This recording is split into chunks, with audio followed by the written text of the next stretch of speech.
So I'm Daniel. I'll be giving this talk on our post-quantum X3DH protocol. This is joint work with Loïs, Khanh, Nicolas, and Serge, done while we were at EPFL. Good. So to start, to motivate the problem a bit, so we're considering the context of secure messaging. So basically, in particular, we consider two-party messaging between two parties, say Alice and Bob.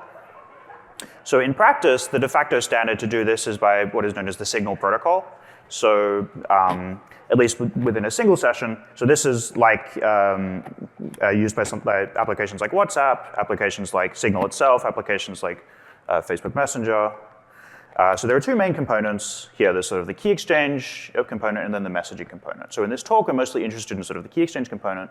So in a given session, basically this key exchange is to sort of bootstrap keys, and then the users can message from there. So this is done, at least was done, by the X3DH protocol, the extended triple Diffie-Hellman protocol. And this is basically used everywhere in practice. And very recently in the last year, as we'll learn more about in a later talk, PQXDH is a protocol that sort of extends this by adding a little post-quantum security to it. But what does X3DH provide? So X3DH provides classic guarantees for key exchange that we're interested in. So it provides sort of secrecy and authentication guarantees. That is, the person you're talking to is who you intend to be. The keys somehow are hidden from the adversary. But then, due to the particular constraints of messaging applications, we have some additional properties that we want. And sort of in the case of X3DH, this comes in the form of deniability. They're interested in deniability. So sort of informally, Alice and Bob sort of can deny having sort of spoken with each other. And then also you have support for offline users. So the flow in general is somehow like Alice and Bob sort of will upload some keying material to some central server or central service like Signal. And then from there, if Alice wants to communicate with Bob, Alice can basically just grab some keys from the server, establish a key, and then start sending messages straight away. So this somehow constrains the design space for designing a key exchange protocol that is suitable for messaging. And of course, due to sort of Shor's algorithm and the quantum algorithms, quantum computers, post-quantum cryptography is needed and something of great interest now, particularly with the recent standardization of core cryptographic primitives by the NIST. And of course, X3DH, being based on Diffie-Hellman, provides sort of classical security. And this has been looked at in different aspects of it in different works. But ultimately, it doesn't provide any post-quantum security in of itself. And before sort of diving into key exchange a bit more, I want to sort of say that, at least sort of to get something that works, it is fairly well understood how to build post-quantum messaging. So there's this work out by Oven et al. Basically takes the double ratchet being the messaging protocol in the sort of signal protocol. And then basically by replacing the sort of Diffie-Hellman part with it with sort of a post-quantum KEM or sort of combining them for a hybrid protocol, you can get something that more or less provides security that you want. But for X3DH, it's a little less well understood. And a good question is why? So as I see it, the tension here is really of course, due to the need for asynchronous, it limits the number of messages you can send.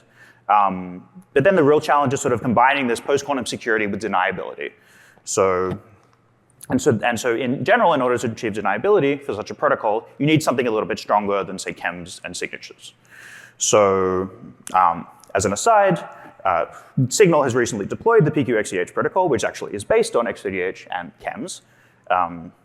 And so this is basically, they're using this PQ-KEM, this post-quantum KEM, which is being standardized by the NIST.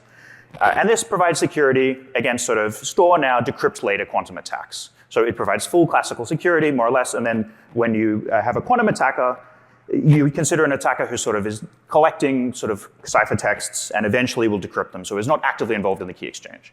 And for this, you have security against a quantum attacker, but if the attacker is quantum, like an active, then you do not have security, because intuitively the authentication is only coming from regular signatures. And so to alleviate this, the question is what else can we do? And so some researchers have looked into sort of providing security, like full post-quantum security against like an active attacker. And so Hashimoto et al. And Brendel et al. Proposed some fully post-quantum secure X3DH protocols in the past. This design was sort of broadly based on the idea of using sort of post-quantum ring signatures. And so this is sort of an extension of sort of the classic signature, as well as key encapsulation mechanisms. And of course, you could combine this with X3DH to do something hybrid. Yeah, and so really you're getting this sort of deniability and sort of while also maintaining authentication using these post-quantum ring signatures. But as we'll see in our benchmarks, ring signatures can be a bottleneck, and also sort of the ring signatures that we looked at, sort of when we looked at sort of establishing sort of security by choosing parameters properly, somehow the ring signatures we sort of fell short of the sort of full security level in terms of approval security perspective. So the question is, can we do something else? And a natural sort of thing to do is sort of to try and somehow emulate this sort of Diffie-Hellman-like key exchange structure that we had from X3DH. And one promising way to do this is by using split-KEMs. So a split-KEM is like a generalization of a KEM basically being like a public key encryption scheme, where sort of the encapsulation and decapsulation algorithms now take as input both public and secret keys. So as you recall, basically a public key encryption or a KEM takes a public key as input to encapsulate, but here it now becomes sort of a symmetric primitive in some sense. So the encapsulation will now be secret. So to provide a little bit of the syntax, so say Alice and Bob will both run some key generation algorithm, generate a public secret key pair. Encapsulation will then say Bob will say, so in this talk, Alice will sort of be establishing start messaging Bob, so Alice will want to establish a key with Bob. Here, Alice encapsulates towards Bob, so Alice will take Bob's public key, but also Alice will take, add her own secret key as input to this thing. So somehow it's now a symmetric primitive. To decapsulate, Bob will take his secrets and the ciphertext, but also the public key of the counterparty. So in some sense, this morally generalizes, say, non-interactive key exchange, which we'll see in a later talk by Philip, as well as, Diffie-Hellman, whereas, so now somehow we also have a ciphertext to play with, and this gives us more room. But in previous work by Brendel et al., who introduced this primitive, it was not formally shown to imply key exchange. So a natural question is, can we, construct a provably secure post-quantum deniable X3DH protocol that is based on sort of split-KEMs, at least partially or fully? And in our protocol, that's what we do. So we propose this protocol K-Waay, which is based on split-KEMs, and also following previous work, we also use regular KEMs. So the way we do it, and to go into a little bit of detail, we use the split-KEM with ephemeral keys. So say like Alice and Bob will upload some keys, and then sort of they'll only use those keys like a small or a single number of times. And then they'll use KEMs, and they'll use two different KEM keys for this, ephemeral KEM and long-term KEM. So like an ephemeral key is something that, say, Bob will upload once, and then a long-term key is something that Bob always has.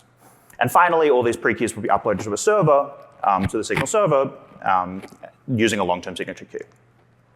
And just to sort of motivate why we have all these different keys, well, the basic idea is that we consider an attacker in general in key exchange, where security is provided against different combinations of key exposure. Say, for example, if Bob, if one of the ephemeral keys of Bob is exposed, then basically we want that, say, Bob's long-term keys can still provide security.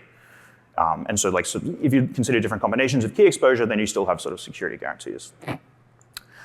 Good. So then to talk a little bit about how the protocol looks. So as the flow, as I hinted at in practice, works at a high level, sort of Alice and Bob will upload some keying material to sort of a central server or signal server, for example.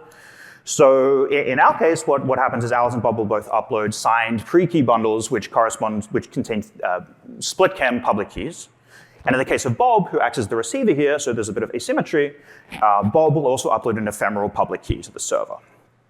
And so then Alice is going to be encapsulating or starting to message towards Bob. And so Alice will basically encapsulate using regular KEMs under both the long-term and the short-term key for, to deal with this different kinds of key exposure, but also to provide sort of authentication guarantees, because otherwise anyone could pretend to be Alice. We really want to bind it to these split-KEM keys. And so basically Alice will encapsulate with respect to the ephemeral split-KEM keys of her own, but also of Bob. And then this leads to you then have 3 keys. These are then fed through a KDF, and then you get your session key from there. So then with this key, Alice can start messaging. Alice will upload this ciphertext to a server. Bob will eventually come online and want to decrypt Alice's messages, start messaging. And so Bob will basically do the opposite. So Bob will decapsulate with respect to these 3 ciphertexts, check if the keys are good, and then run the keys through a KDF to derive a session key. So this is basically how the protocol works. So in our paper, the split-KEM primitive is really the sort of new part, and we revisit the original security notions for this thing. We find that sort of the original ones were somehow insufficient. Basically, they considered in CCA-like security notions, but didn't actually capture sort of authentication guarantees. So we provide authentication guarantees in our security notions, which are pretty much tailored to the application of post-quantum X3DH. So we consider a notion of semi-honest deniability, which is following this work of Brendel et al. And one interesting thing is because our split-KEM is basically based on sort of, let's say, an in-CPA like the key exchange KEM, or basically a sort of passively secure key exchange protocol, we then have sort of a neat trick that we're able to use to basically support Bob being able to sort of receive, basically to support ephemeral key reuse without sort of having full CCA security. And so details in the paper for that. But in order to build this thing, the question is how do we do it? And so what we propose is sort of a secure instantiation based on plain LWE. So plain LWE is sort of like this conservative assumption that sort of underpins, say, Frodo. In particular, first the Frodo key exchange protocol. So to provide a bit of insight on how this looks. So to show the protocol, basically, Alice and Bob will have some key generation algorithm. For technical reasons, for one has security notions, they'll sample some additional noise factor, which is used in decapsulation or noise term. But basically, it follows the high level of Frodo. So like Bob will have some key, there'll be some public matrix, and then it'll be like AS plus error. A is the public matrix, S is the secret. To encapsulate, let's say Alice is encapsulating here. Alice will take Bob's public key and times that by her own secret key, kind of like Diffie-Hellman, but then add some error, and then other ladder stuff will happen. And then in decapsulation, sort of the analogous thing will happen. So Bob will take Alice's public key, and add her own secret key here, and then add some noise for technical reasons. So how does this thing perform? So we look at sort of, we propose parameters. So basically before a random oracle transform, which is what we do to provide some additional security guarantees, we get sort of 192 or 128 bits of classical and quantum security. After we do this, after applying the ROM, in particular the QROM, which often leads to a lot of security loss, we have even 64 bits of quantum security, assuming true to the 64 QROM queries. And just to note sort of previous PQ X3DH benchmarks, we're using like ring signatures which didn't have like 128 bits of security and they didn't have QROM proofs and stuff like that, so they had worse security. And so to provide a little bit of benchmarking, we looked at, we took Kuiper 512 and sort of these raptor ring signatures to look at the other schemes. So we did benchmarks with both Falcon and dilithium. We saw that basically K-Waay, our protocol, performs reasonably well in terms of speed. So by comparing it to a non-deniable X3DH protocol, it's on basically the same order of magnitude. Looking at sort of the related work, basically we saw that they're like much slower, so at least like 3 times slower with a conservative comparison. But the problem with our protocol is that sort of it's based on plain LWE, which is a conservative assumption. Nonetheless, the pre-keys are very, very large because we're not using structured lattice. This is the case, so we have like on the order of 20 kilobytes for the keys. I'm missing my last slide, but basically the last slide is to say that what happens in this case? Like, are we able to, is it possible to somehow, instead of using regular LWE, can we go to this sort of plain, sort of structured lattice like modular LWE? And with that, I'll end the talk, and thank you for listening.